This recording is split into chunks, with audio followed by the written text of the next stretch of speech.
this live? Can you hear me? Okay, okay, great.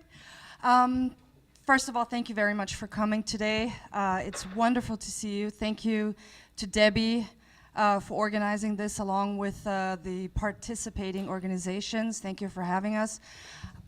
I want to welcome and thank very much Alan West for coming.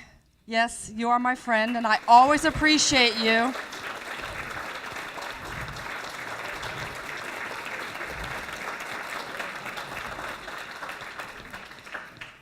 And it's not just that I love this man. Oh, absolutely, come on. But I also want to thank you for standing behind me for the past decade, and your support has meant, and it still does mean the world to me, so thank you very much. It's not easy being a friend of a felon.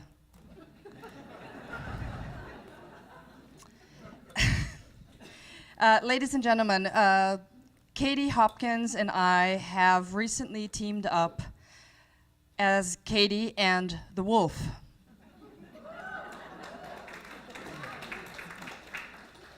So you are one of the first groups of people to hear us speak together. And you're in for a treat, I think. Maybe not in the way that you think you would be, but you will hear some truths that may not be pleasant. So, it was a year ago, almost a year ago, that Katie and I met for the first time right here in Dallas. I admit that after reading her book called Rude, I wasn't really so sure if she and I would get along. We do get along. We get along very well, and I think we make a very, very good team. She's very different from me, as you will see. You can also see that already. But we are different in many other ways. But we are joined by a single cause, and that is most important. We are here to defend the values of Western civilization and Judeo-Christian values. This is what is dear to our heart. For those of you who don't know Katie Hopkins, is there anyone in here who doesn't know Katie Hopkins? I will still explain it to you who she is. She is a rogue from the road, often referred to as the biggest bitch in Britain. She spends her time traveling to the most unwelcome places, be it the no-go zones in Sweden, or the migrant camps in Calais, or the white farmlands under attack in South Africa. Jihadis planned an attack to behead her in the United Kingdom, to shut her up.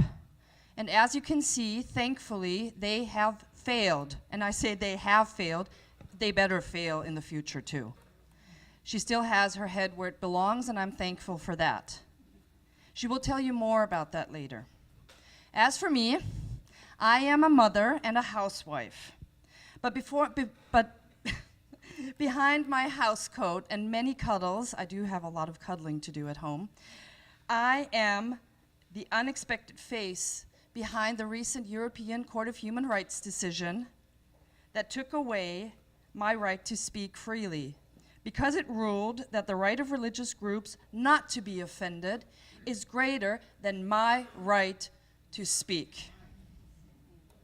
I am the woman who questioned rhetorically, what do you call a 56-year-old man who marries a 6-year-old and has sexual relations with her when she is 9, if not pedophilia? Now, this sentence I just said, I would not be able to repeat in Austria. Thanks to your Constitution, your First Amendment, I am free to say what is on my mind. I will not repeat this in Austria or in any place in Europe. So, with that, I will now hand over to the lovely Katie, who will introduce herself a little more and talk to you about why we're here. So, thank you for that introduction, and thank you all very much for being here. I really appreciate it. Elizabeth usually gives me a bit of a hard time on that intro, so this is my chance to have my own back. So here I go. No, Elizabeth is really the brains behind this outfit. She is the sensible one. She's the smart one. She's the one that knows where we're supposed to be and when. And she's the one that will have read the email thoroughly, so she knows what's actually going on, as opposed to me, who's probably skim-read it and just picked up the first couple sentences and nodded a little bit. So that's kind of Elizabeth and I's relationship. It was funny, you know, we were at an event just a couple of days ago, a very conservative event, and some of our team that are here who are from the church did try to articulate to me, Katie, this is a very, you know, this is a religious and highly morally motivated group of people, Katie, as in, try not to be too naughty. Anyway, I'm kind of overly tactile, as many of you will have known, already endured my cuddles coming into this room. I grabbed Elizabeth. So there's this gentleman that I'd met. I said, hello, I'm Katie. And I went, oh, you must meet my partner, Elizabeth. And I grabbed her lovingly like this. I went, come and meet Elizabeth. And you could see him go, oh. He looked like a cat that just licked the carpet the wrong way. And I saw the horror in his face, which, I mean, it is a kind of horrific thought. I get it. And I was like, no. My speaking partner, Elizabeth. I'm a married mother of 3, it's okay. So I have to be a little careful with my language. Do tell me off today if I speak too quickly. It's one of the things I've been doing. What was it your expression was, Kat? We just don't hear that fast. Now, the reason I'm just popping up here for a second before I hand back to Elizabeth is to say, so what? Because that is true. So what? So what? You guys are here. So what? What's going on in Europe? So what? And I get that. It's a question we should ask of ourselves all the time before we speak. But the so what is, we're only just a little bit ahead of you. And when I say ahead, I don't mean in a kind of leadership way. I mean down a very dark path that I don't want any of you going down any further than you're already walking. You know, I suffer the consequences of having the tiny Muslim mayor of London, now known as Londonistan. Political power now passes from one Muslim to another in the UK, and it is very difficult to break that cycle. And as I glance across here over the pond to this country that I love so much, you just watch Keith Ellison hand the baton of power straight to Ilhan Omar. I watched Rashida, the first thing she did when she was elected by the people who she represents, who are densely packed, one monoculture of people, first thing she did was wave the Palestinian flag. Now, that is not the America I know. So the so what, I think, is that the stories we will tell you, our truths, are a glimpse into a future none of us want. And I think at that point I'll hand back to the Wolff, and she will give you her credentials. Why does she have the right to speak on this subject? Thank you, Katie. I do believe I have a right to speak on this subject, because I am a diplomat's daughter who grew up not only in the United States, which explains my English language skills, but also in countries like Iran before and during the revolution of 1979, Iraq, where I attended church service on Christmas Eve in 1983, but I also lived and experience the invasion of Kuwait in 1990. I woke up on August 2nd, 1990, and I saw helicopters hovering above the city of Kuwait. To this day, I do not like the sound of helicopters. They frighten me. To this day, I don't like seeing tanks because I saw all those tanks rolling into Kuwait. I appreciate that there are tanks, but I'm afraid of them. I don't like them. Let me back up to Iran, because what happened in Iran has shaped my life and changed me. I grew up in Iran, and I was 6 and 7 and 8 years old. I attended first and second grade at the German school in Tehran. And my family, my mother, my father, my sister, and I led a very happy life in 1977 and 78. Trips to the desert, an Austrian beer brewery, life was good. And all of a sudden, with Ayatollah Khomeini coming back and taking over the country and turning this beautiful country into a theocracy where women all of a sudden had no rights and had to cover up, where all of a sudden there was no more Pepsi Cola to be found, not only because it was American, but also because it reminded people, Iranians, of whiskey. And all of a sudden, this 6, 7, and 8-year-old child saw a completely different way of life. Like I said, a theocracy. Hate. I saw that anger in people's eyes. I remember all that. For instance, I could not attend most of 2nd grade in Iran. Why? Because on most days there were so many dead bodies in front of the school that they could not remove those corpses before the children attended school. So most of 2nd grade was just gone for me. I did manage to graduate, just so you know, both high school and university, so 2nd grade is not that big of a deal. But for me it was, because I couldn't go to school. On July 31st, 1980, our Iranian maid burned down our house with my mother and my sister and me inside taking a nap. Guess who came to our rescue? American-made fire engines. We barely survived. So back then, as a young child, I saw that hatred all of a sudden in this woman, how she flipped. That Iranian maid who loved and cared for us all that time, all of a sudden flipped and started hating everything Western, and we suffered. So we left in 1980, shortly before the war began. My dad was actually on the last plane out before the actually Iran-Iraq war started. And in 1983, we returned to Chicago. My father was posted there as a consul general of Austria. And here I went to school at the Academy of the Sacred Heart, 7th, 8th, 9th, and 10th grades.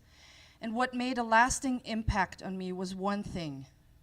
I had a wonderful social studies teacher, and as 8th graders, we were back then forced to study.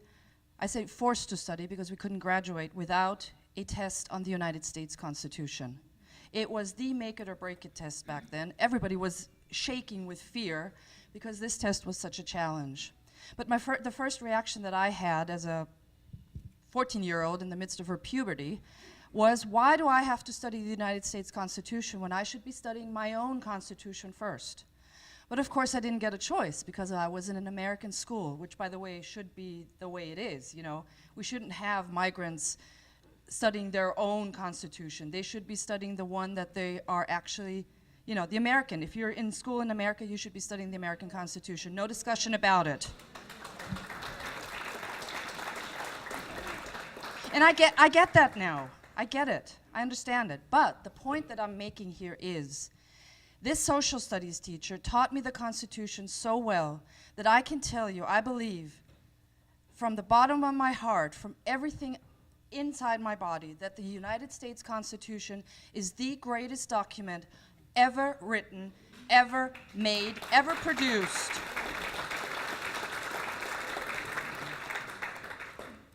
And the First and Second Amendments.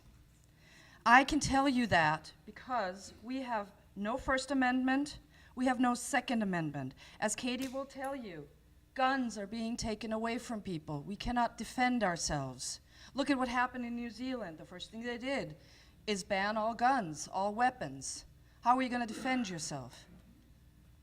And the first thing I asked my husband when he was deployed to Mali 6 years ago is, are you going to be able to defend yourselves using a weapon? No more United Nations peacekeeper where you don't have any guns or weapons or anything to defend yourself with. You arm up and you defend yourself and your men. That's what I want. So, I'm going to go forward. I already told you about 1990 when I was in Kuwait. I was a hostage of Saddam Hussein. I will not tell you about that because that would keep us here until 6 p.m. at least, and then Katie still has to go, and that wouldn't be fun because she'd be hungry. We don't want that. So if you are interested in the story about what happened to me in Kuwait, Come up, see me afterwards. I'll tell you where to look for an interview that describes that ordeal. In 1997, I returned to Kuwait, worked at the Austrian embassy stamping about 3,000 visas a year. I met my husband there, who's an Austrian citizen. He was in the United Nations peacekeeping force. But apart from that, I experienced Ramadan and true Islam for the first time. I was adult enough. I understood what was going on. And I always like to say the first Ramadan is exotic. It's different. You look at all these people fasting, and they actually don't look very happy doing that. But they do it, and it's, yeah, I mean, I have a certain respect for that. As long as I don't have to do it, I respect that. It's not a problem for me. The second Ramadan started getting on my nerves. I was kind of annoyed with people telling me what to do and not to do. By the third Ramadan, the rebel inside me came out, and I went to the visa section where, you know, I took the passports to be stamped. I received the passports to be stamped, and I had a roll, and inside the roll was Austrian salami. I just needed to be a rebel. It started to get oppressive. That's what I'm trying to tell you. Because what Islam does is it doesn't keep to itself. It wants you also to partake in these rituals that are not your own. And that's what annoyed me. And yeah, thankfully I kept my mouth shut, because they probably would have, the Kuwaitis would have kicked me out. Not good. I would not go there today. It's not safe for me. After 4 years of Kuwait, I turned into a masochist and added a year of Libya. A year of Libya under Gaddafi. I can tell you it was a year of hell for me. It was probably the worst time of my life, because it was a very big challenge living there. Very little food. I had to import my own toilet paper, drinking water. There was nothing to be done there. It was boring. There was no life there. The only excitement I had was on September 11th, that I was in Libya, and I had my landlord barging into my apartment without knocking and screaming, "The Jews did it! The Jews did it!" That was enough for me, and after 9/11 I left the country, settled back in Austria with my husband, had my beautiful daughter, and in case you're wondering, she's 14. She's a very lovely girl. And then I started learning more about Islam, trying to connect the dots of what I saw, what I experienced, what I did, and learning why all of this is going on. Why little girls are being married off to older men. No offense to older men, but you know, it doesn't work, the combination of old man and young girl. No good, at least in our culture. And I started speaking out. I gave seminars on the dangers, warning about the dangers of Islam. I never said anything about a Muslim. I always talked about the teachings of Islam. But in one of these seminars that I gave in 2008, we were having a discussion about Muhammad, the prophet of Islam, and how he married a 6-year-old girl and consummated the marriage when she was 9. And that ultimately got me in trouble, and I was convicted of, first, well, they wanted to get me on hate speech charges, the establishment. That didn't fly. So they got me on denigration of religious teachings of a legally recognized religion in Austria. And I had been fighting for 10 years. I say had been because the case is now closed, and it's been closed for a week now. So before I came here, I received notice, very bland, saying the appeal by the I appealed to the European Court of Human Rights, which is a sort of Supreme Court of Europe, appealing for my case to be heard again, because it has such a detrimental effect on free speech in Europe. This is not about me, it's about everybody. And the European Court said, no, we're not going to hear this anymore, case closed. So it's now, free speech is in effect dead. It's over in Europe, which is why I am here. I will tell you more about that later. And with that, I hand over to Katie for her life story. I do ask you to keep your paper towels or whatever you have ready, because it is a tough story to listen to. Thank you. Thank you, Elizabeth. Good job.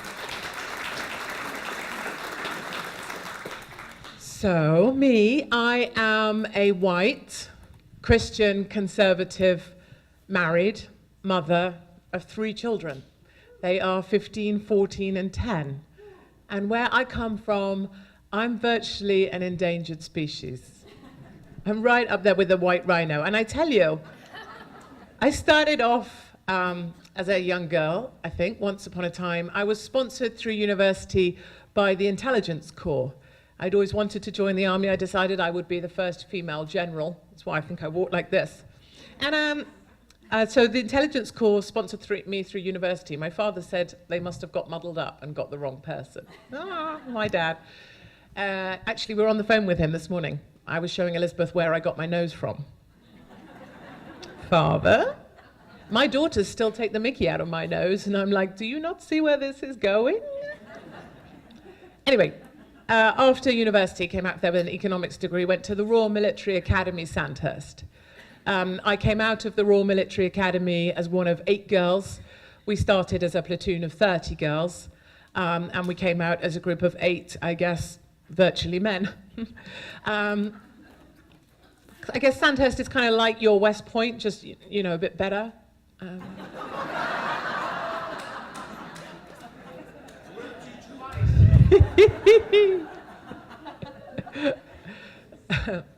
One of the secrets I have, I guess I have quite a few. I like to think I tell everybody everything about my life, but one of the secrets I had, and I am a recovering epileptic. I was born with epilepsy, and it became more pronounced at the age of 18 with fits. And I hid those fits, if I'm honest with you. It's not something I'm kind of proud of, because I respect integrity and everything. But because I so desperately wanted to be in the military and fight for my country, I believed that I was bigger and better than epilepsy too. I could fight that, and I could be a member of the forces and fight for my country. At a certain point, the medical officer for the Intelligence Corps found out about my epilepsy on my medical records, and I was discharged for that. Now, at the time I was sad, but I recognize now as something more of an adult that actually an epileptic with a semi-automatic weapon might not be such a good idea. So I landed in Civvy Street in the commercial world, and I joined actually a whole bunch of ex-military, mostly men, and we were in corporate world, in consultancy, and we were bringing military principles to the corporate world. So principles of turning up on time, 5 minutes before the 5 minutes before, or you're late. Delegation and moral accountability. If something goes wrong and you're the leader, you own that. No one else does. As the leader, you're in charge. Principles of command and control. So making it such that if something happens to you, your troops will still know where they're headed and will still know the mission that they will continue to deliver. And we did really well. On Madison Avenue, I was there for 5 years. And during that time, I watched a really great program with a really great guy behind the desk. He had a bald head of ginger hair. And that was my introduction to Trump. And I loved that man from the off, very long time ago. And The Apprentice for me was something really remarkable. These candidates would try, most of them were idiots, but some of them were quite smart. And by the end, they had a fantastic job, you know, doing huge construction projects, sort of the military style of command that I recognized, the leadership you needed. So when I hopped back to the UK to have a couple of children, I applied for the British Apprentice. Now, the British Apprentice is very like the American Apprentice, but just a really rubbish version of it. There is no real job at the end of it. It's sort of a contrived idea because it's all for TV. The guy that runs it is not Trump with his great head of ginger hair. It's a very small man who is precisely this high. And I know that because I measured. He's called Lord Sugar, or Little Lord Sugar.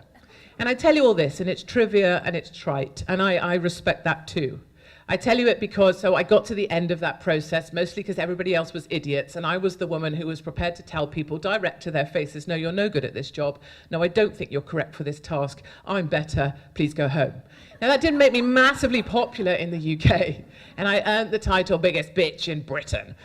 But the reason I tell you that story is just because I got to the end of the process, then I recognized I really didn't want the job of somebody that was this high, and so I fired Lord Sugar. So it's like firing Trump, but not as important. And I'm telling you it because that's what put me in the public eye. That explains the platform. And then I went from being this woman who was on The Apprentice to this woman who had lots of opinions about everything. So many things get on my nerves, and I am not polite about them. So it annoys me, for example, that parent and child parking spaces are right next to the front door of the supermarket, because if anybody needs some exercise, it's mothers that are sitting home on their ass all day.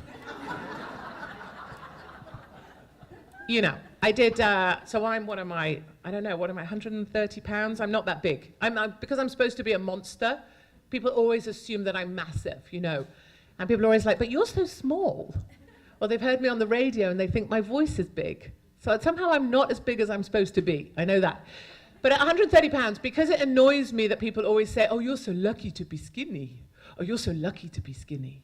You're so lucky to be skinny. And I'm like, no, I'm not lucky to be skinny. I just don't stuff food in my face, and I do quite a bit of exercise. So to be really annoying, I put on half my body weight and lost it again. 3 months on, 3 months off, to prove that fat people are lazy. 50 pounds in 3 months. That is not pleasant when you're someone like me who doesn't actually put on weight that easy. But there was a point to it.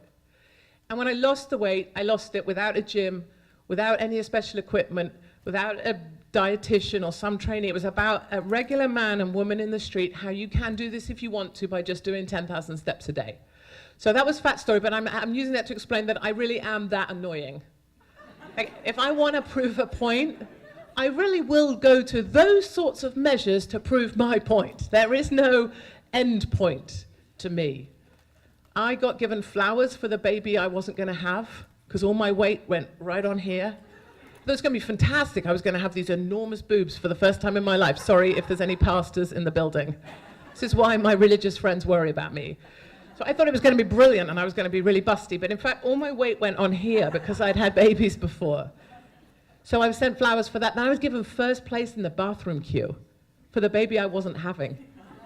Just took that one, thank you very much, I'll have that. I'm just being fat to be annoying, but thank you. Anyway, it got to a point where actually being trite and being annoying is not actually enough. And when you look around you and your country is starting to go to the dogs, you realize that with a platform, with a national column in the biggest newspaper in the UK, The Sun, and then Daily Mail, Mail Online, appearances on ITV, the BBC, a national syndicated radio show that was the most popular in its time slot, you start to realize that, and people start to remind you actually, that you have a platform and you better start using it for something more meaningful than just being goddamn annoying. And then I started asking questions of the stuff that I saw about me, of my country that I started to no longer recognize, of a country I love. I started to ask, why is it that we tiptoe around the cultures that choose to join us and fail to stand up for the culture they chose to join?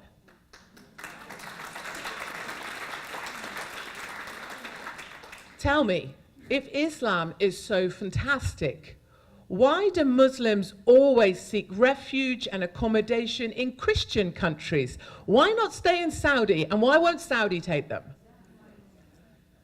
Now you start asking those questions. You start asking, why is this small town in this small village that I used to know now 97% Muslim? Why out of the 4 or 5 boroughs in London are whites a minority? I don't care about colour, but why are whites a minority in Bradford, in Birmingham, in Luton, in Leicester? Why is it by 2050 Muslim births will outnumber Christian births in my country? If I shout Muhammad in a school playground, 255 kids come running. That's what's going on in the UK right now. Now you start saying those sort of things, and the government wants to silence you pretty fast. you become, I was pretty unpopular before, but you become very unpopular with the establishment, and you become someone that can no longer be allowed to have a platform. So within 4 months, I think, the radio show being the best listened to radio show, I lost my job at the radio studio. I was fired for a tweet where I said we needed a solution to Islamist terror. I think we still do. I lost my newspaper column. It was one of the best read columns because I covered the migrant crossing across the Med. Migrants coming from Libya through southern Italy, destroying the countries they went through and eventually ending up at Calais. A group of political and religious leaders campaigned to my editor to have removed for being there reporting on migrants crossing the Med. Don't ask me why the chief rabbi doesn't want me talking about that.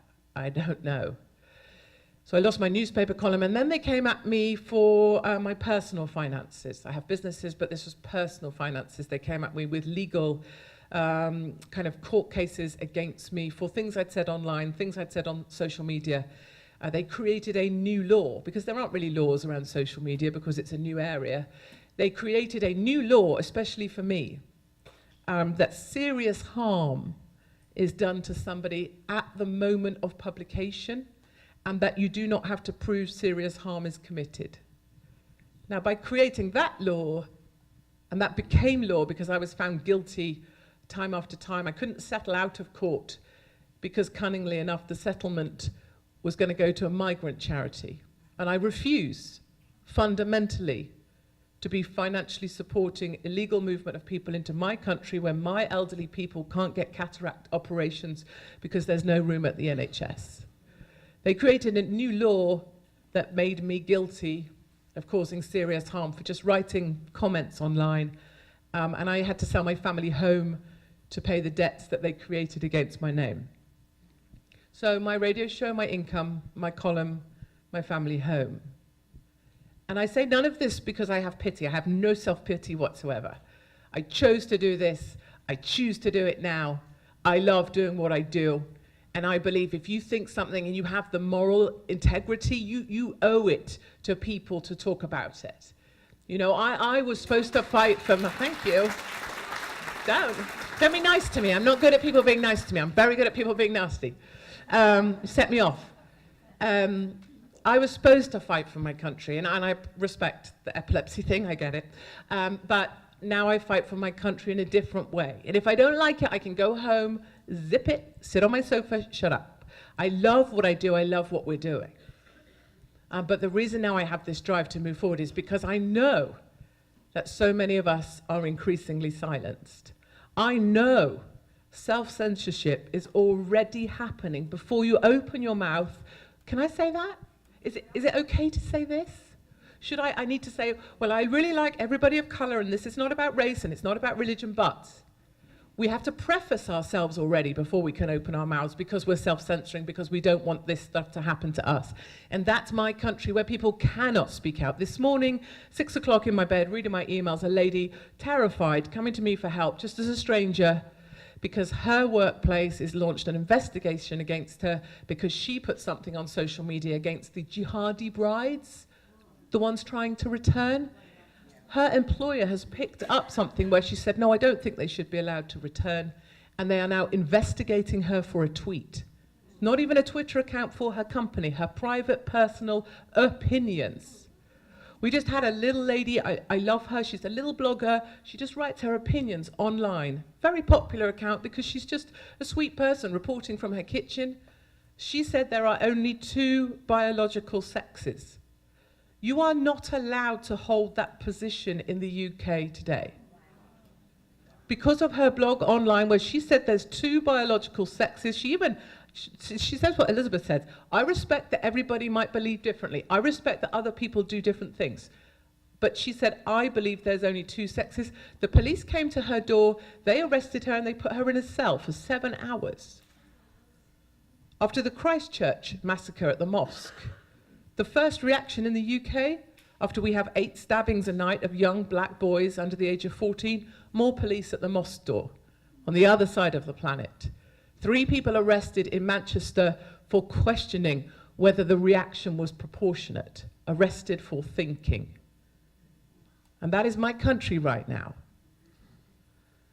I fear for my country right now. And it isn't just that we lose this sense of a place to belong. It isn't just that the Jews are leaving Paris in their thousands. It isn't just that families just like mine, and including mine, are looking towards Hungary and Poland for a new place to belong. It isn't just that there is a silent exodus underway because of the Islamification of my country. It's the fact that it's coming here. That's the thing that terrifies me the most, because I tell you, if I look for hope, I look to you guys. 63 million Americans that voted for Trump. I will hug each and every one of them if I get given the gift of life to live long enough to do exactly that. I will do that.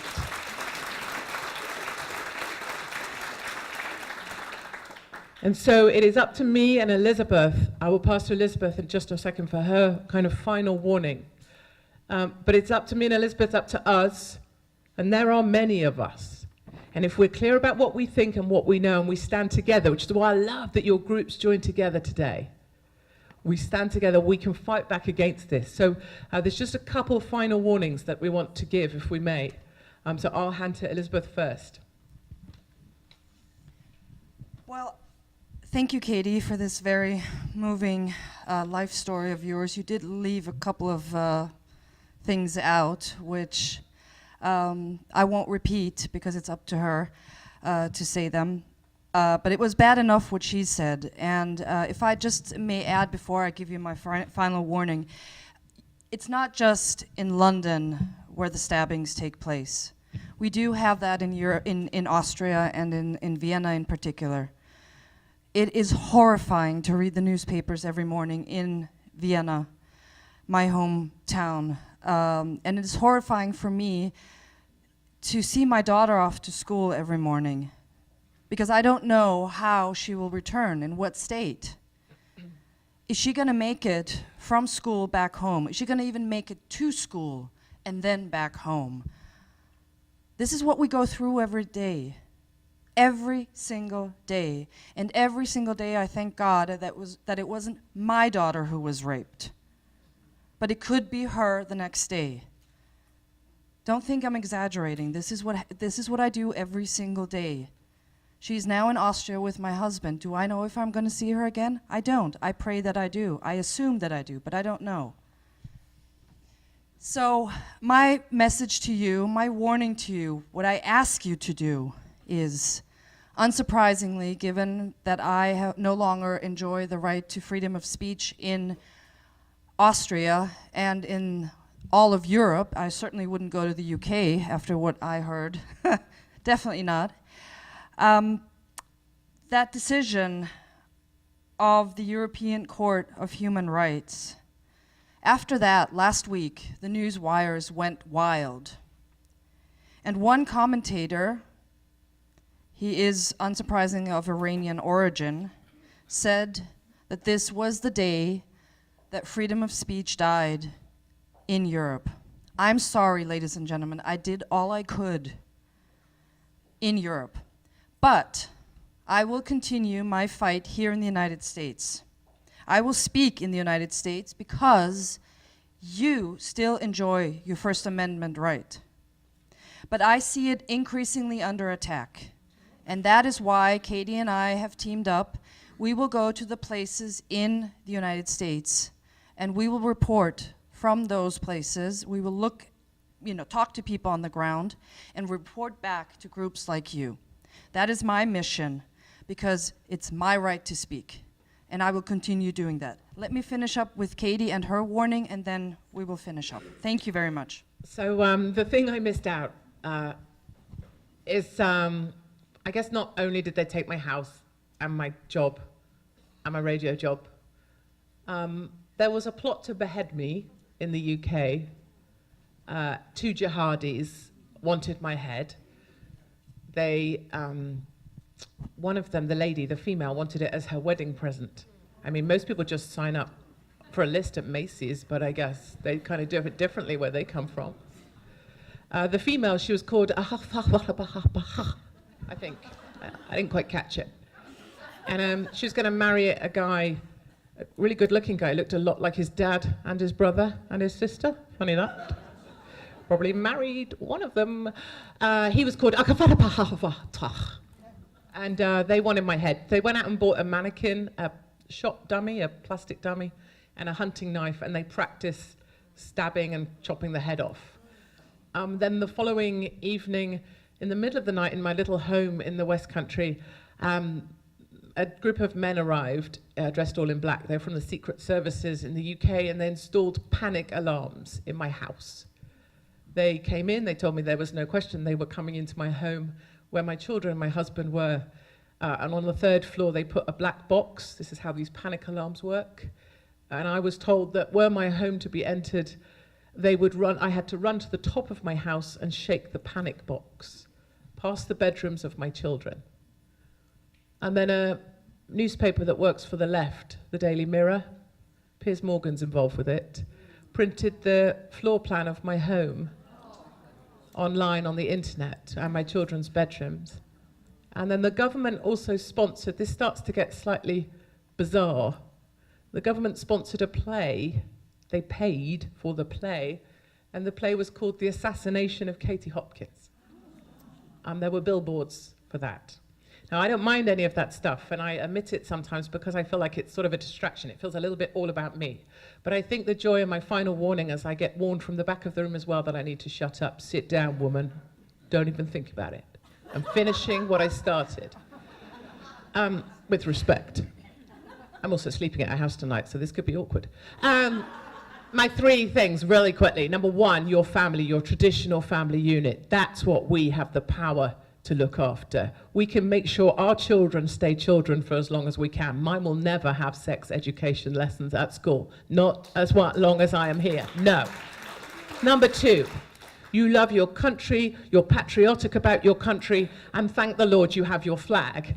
I am not allowed to fly the English flag because it's now racist. It's a symbol of white nationalism. Keep flying your flag. Get that flag in your tavern. You get it up on your walls. You have it everywhere. And finally, your land. The South African white farmers being genocided told me, I spent 3 weeks with them. They will die in their boots for their love of the land. I think we would all make that same commitment. I made that commitment a long time ago, and by doing those 3 things, we can protect the America we all love. Thank you very much. Okay, now you can.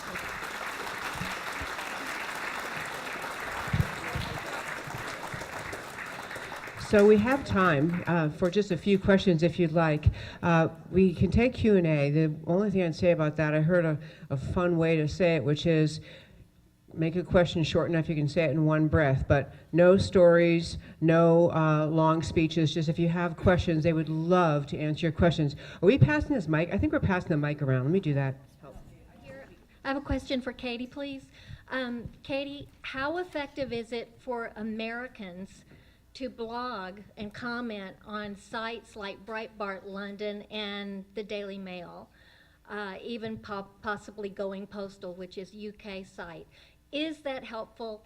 Does it resonate?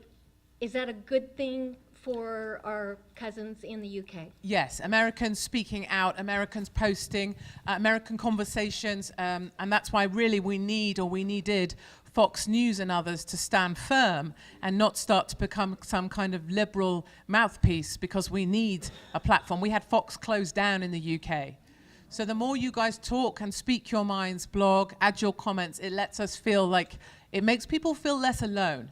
And the real problem with all of this, the silencing, isn't just less noise, it's the isolation and the feeling of loneliness. You know, I have 81-year-olds that write to me saying that they're glad their time is nearly up so they don't have to see their country fall.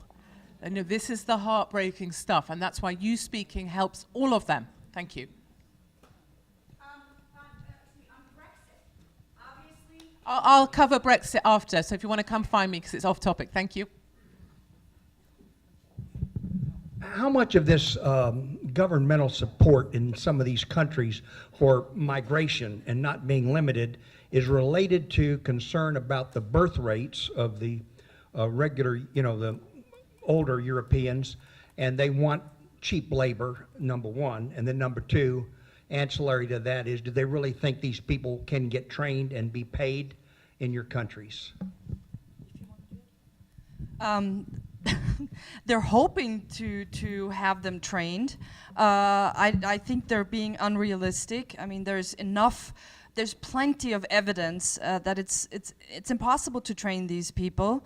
The new Austrian government, center-right government, is actually implementing very, very good policies now to send these young men back to Afghanistan, even though they are in the process of becoming apprentices. They're getting their apprenticeship.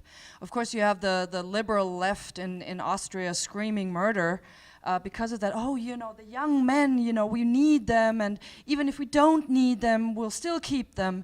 But the Austrian government is very, very, very strict about that, and I applaud them for that.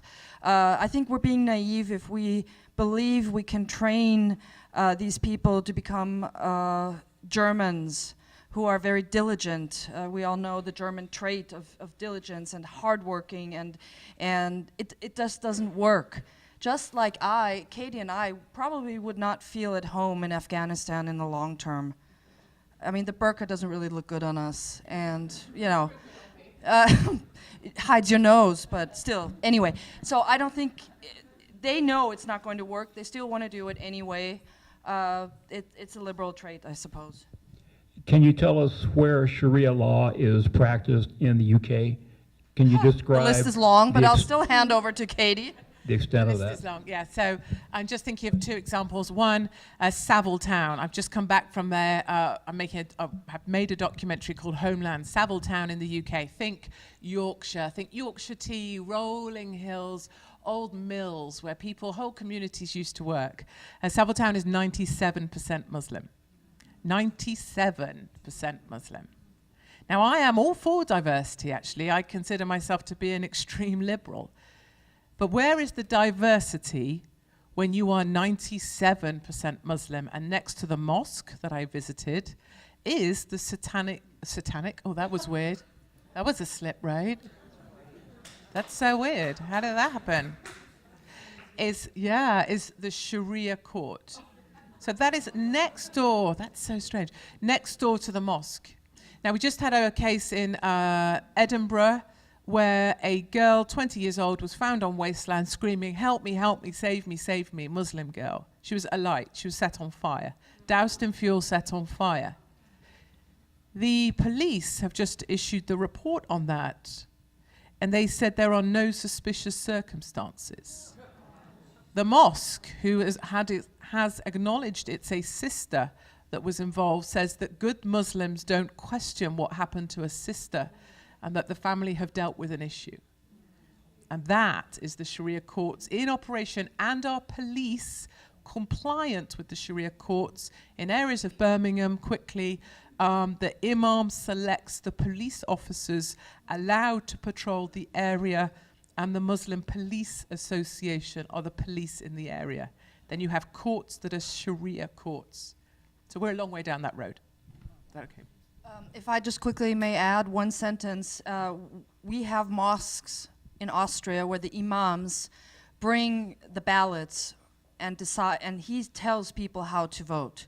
He has all the ballots for the people. They do whatever they need to do according to the imam, and then the ballots are taken away. I don't think they're going to vote for a center-right party or anything like that. So that's how it works. I venture to say that we are already self-censoring ourselves here in America.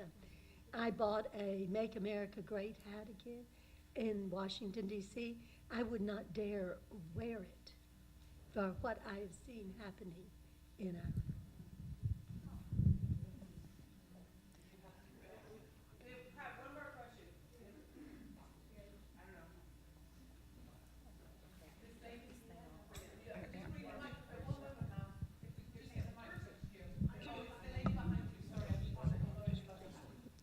How can we best counteract Sharia here in the schools, in the press, in the government, everywhere else.